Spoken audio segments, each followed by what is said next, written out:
You are Locked On Braves POSTCAST, part of Locked On Sports Atlanta, your team every day.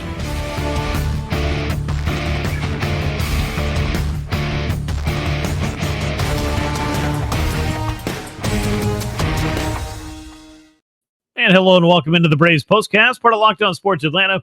Grant McAuley with you after another night and another win for the Atlanta Braves, who are starting to get themselves back on track. After losing the first two games of their homestand, they have bounced back to take the finale against the Cardinals and open a three-game series with a win over the Pirates in convincing fashion with, yes, more home runs and also some good pitching that helped the Braves pick up an 8-2 victory over Pittsburgh to open up this three-game series. We'll get into all of that. The Ronald Acuña Jr. show continued.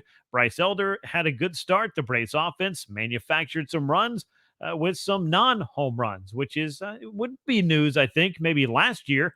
But this year's offense is just kind of a different animal. And we found that out again. They have another way to beat you, and the Braves can do it by keeping the ball in the park. So go figure. Lots of different ways to win and a very talented offense. An 8-2 victory is what they picked up in game one. So lots to talk about with that. And we'll also get you set for the middle contest of this series on a Saturday, in which the Braves will be honoring one of the greatest to ever put on an Atlanta uniform as Andrew Jones gets his number 25 retired. We'll get into all of that shortly. Before we get started, though, I want to remind you to subscribe right here on YouTube to Locked On Sports Atlanta. Make sure you click that bell. You'll get a notification every time we drop a new episode.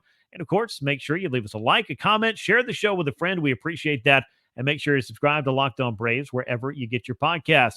As I mentioned, Braves in the win column again. Game number 140 of the year. How did we get here? We have made it to the middle of September, and the Braves, or at least early to mid-September, I guess I should say. Let's not get ahead of ourselves. By the time they get to mid-September, the Braves may be putting another banner up for another division title. But as they took a step closer to that, couple steps closer to that tonight, let's jump inside the line score and the box score of this one.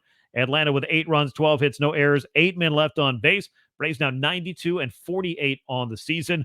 Pirates dropped to 65-76, 2 runs, just 6 hits, 1 error, and 4 men left aboard. Bryce Elder picked up the win. 7 innings of 2-run ball for him. We'll talk more about that in a moment. Mitch Keller was on the receiving end of most of the Braves offense as he takes his 9th loss against 11 wins. No save in a game that was a very brisk 2 hours and 14 minutes. 40,452 filed into Truist Park on a Friday night to see that one. And what they saw was a very well-rounded and very quick Braves victory. Bryce Elder got this start, 7 innings, 2 runs. They both came on a 1 swing of the bat by Jake Sawinski, who had a home run in the 6th inning.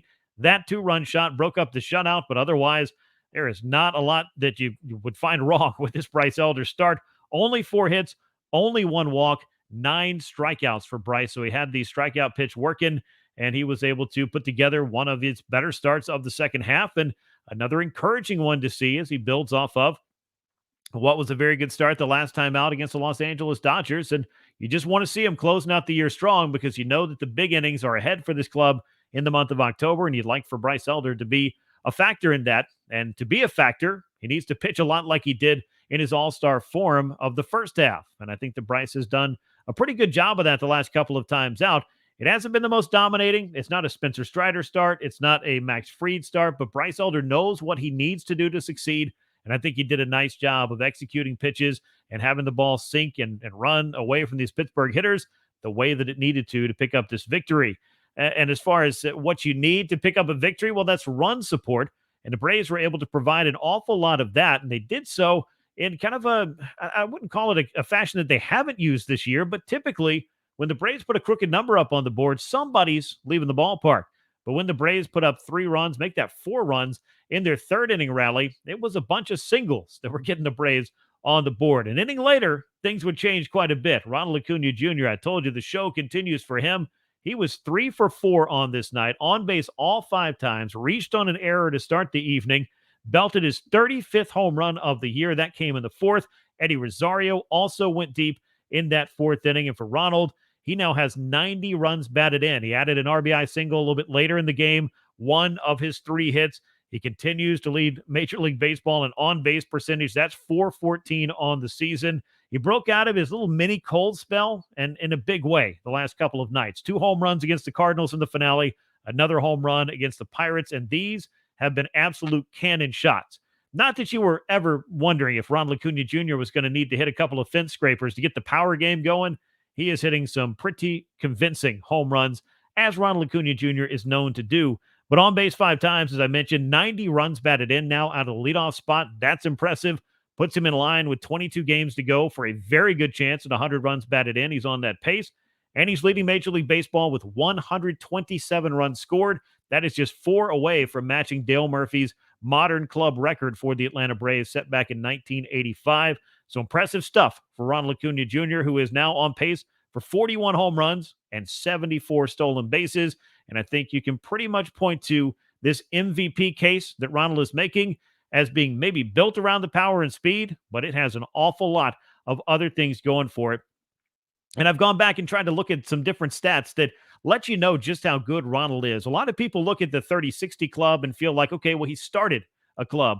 Or you could quite simply look at it that Ronald Acuña Jr. has stolen the most bases in baseball history for any hitter that has ever hit 30 homers. That's the club that he's in, because he could be to 70 stolen bases before the season is over with 22 games left to go.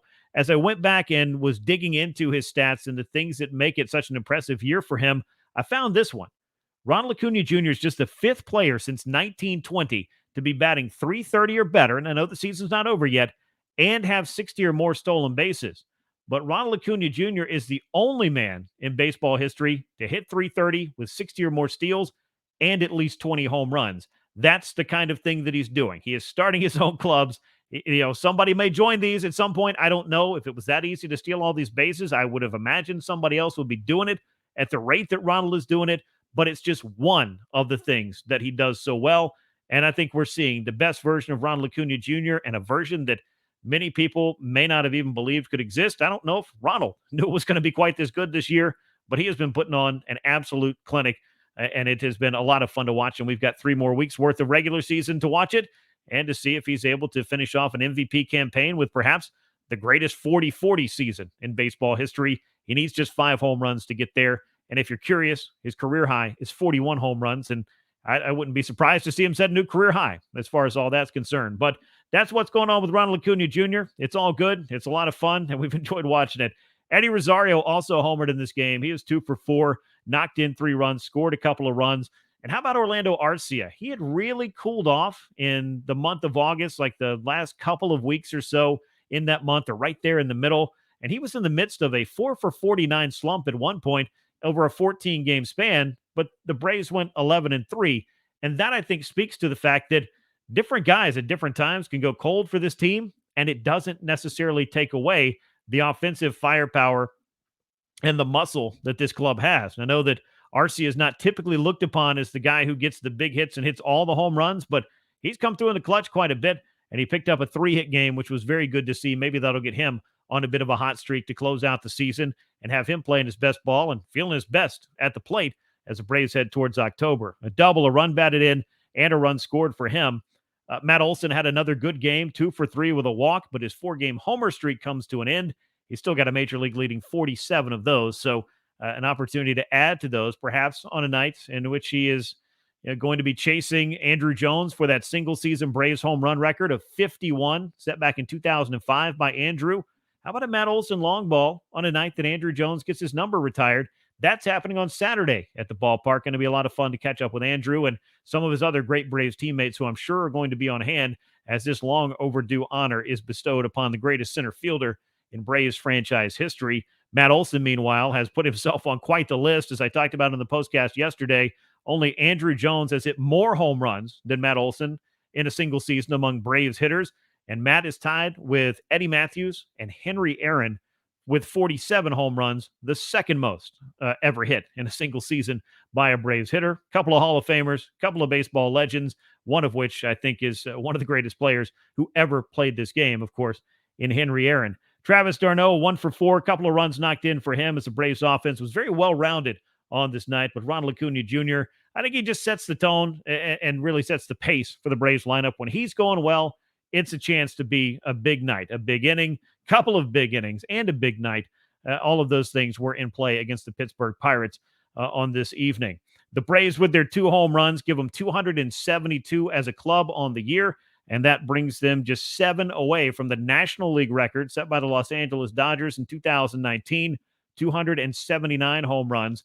I don't know if the Braves will have this wrapped up by the weekend, but with 5 homer nights against the Cardinals in the finale of that series, you can't necessarily rule it out. They could get there in a hurry, but on the road trip, as the Braves head out to see the Phillies, they could be setting a little bit of National League history. And of course, looking to deal the Phillies another blow or two in closing out the National League East race, which at this point is kind of academic, I would say. The magic number for the Braves has shrunk all the way down to 8 with Atlanta's win over the Pirates and a Philadelphia Phillies loss on Friday night as well. So a lot of good things going on there. We're going to talk a little bit about game 2 of this series on Saturday. But before we do that, I want to tell you about one of our great sponsors, as this episode of the Braves Postcast is brought to you by FanDuel. And FanDuel gives you incredible offers for this NFL season because they are America's #1 sports book. Right now, new customers can bet $5 and get $200 in bonus bets guaranteed. Plus, all customers who bet that $5 will get $100 off NFL Sunday Ticket from YouTube and YouTube TV. So now's the best time to join FanDuel. The app's easy to use, be on everything from spreads to player props and more. You'll find it there. Go to FanDuel.com/lockedon. Kick off the NFL season with an offer you won't want to miss. FanDuel is the official partner of the NFL.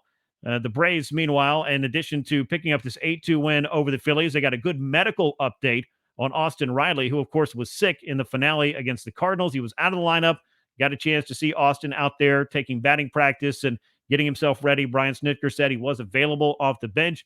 Thankfully, just a 24-hour bug. That's all they were dealing with Austin Riley. So I would imagine we'll see him back in the lineup this weekend and as soon as Saturday against the Pittsburgh Pirates. So a good update on the medical front right there.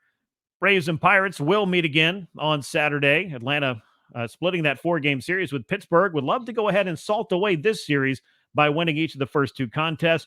They're going to dip back down into the minor league ranks and bring up left-hander Dylan Dodd. He is 2-1 on the season in 5 games started for the Braves, 7.40 ERA. It's been very, no pun intended, hit or miss for Dylan Dodd, but the Braves offense backing him up could put a nice big crooked number up on the board and make it a little bit easier for the young left-hander. Right-handed pitcher Johan Oviedo is going to be on the mound for the Pittsburgh Pirates. He's 8-14, a 4.27 ERA for him. 7:20 p.m. Eastern time is the first pitch at Truist Park. Again, it's going to be a big night at the ballpark. Andrew Jones is going to be getting his number retired.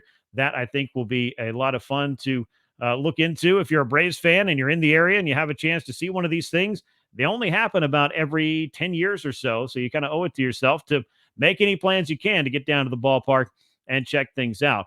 Before we get out of here, I want to tell you about another one of our great sponsors. That is Jace Medical. And at Jace Medical, things are simple. You go online, you fill out the form, then you get your prescription, life-saving medications right to your door. The Jace case gives you peace of mind so that you're not just hoping that you have access to medication in an emergency. Jace Medical makes sure you have that medication in hand. Save more than $360 by getting these life-saving antibiotics with Jace Medical, plus an additional $20 off by using the code LOCKEDON at checkout on jacemedical.com. That's JASE medical.com. Be sure you check them out today.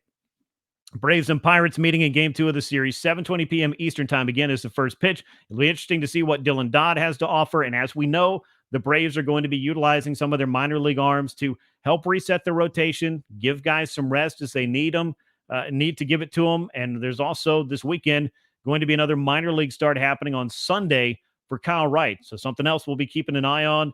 Once Kyle gets through the 4th start, it will be kind of the Braves' call to decide, does he need a 5th? He got to 50 innings in his Tuesday start, the 3rd rehab start, and it was a pretty sharp one for AAA Gwinnett. He'll be on the mound for the Stripers on Sunday, and we'll be eager to see how exactly Kyle Wright pitches, number one, responds to it after that, and what exactly the Braves decide that they want to do with Kyle Wright. But it's Dylan Dodd against Johan Oviedo in Game 2 of the series, Braves and Pirates meeting on Saturday on a night that Andrew Jones will have his number retired, so make sure you have the opportunity to check that out. And if you don't, well, a great place to hear all about it is right here on Locked On Sports Atlanta. Make sure you're subscribed on YouTube. Click the bell. You'll get notified every time we drop a new episode. Make sure that you leave us a comment, leave us a like. We appreciate those. Tell a friend. It helps the show grow. And make sure you subscribe to Locked On Braves wherever you get your podcast. Once again, the Braves with an 8-2 win over the Pirates. That makes it back-to-back wins. Magic number to clinch the National League East is all the way down to 8. We'll be catching up with you as the weekend rolls on with the Braves and Pirates battling it out on Saturday and Sunday. And until then, I'm Grant McAuley. So long, everyone.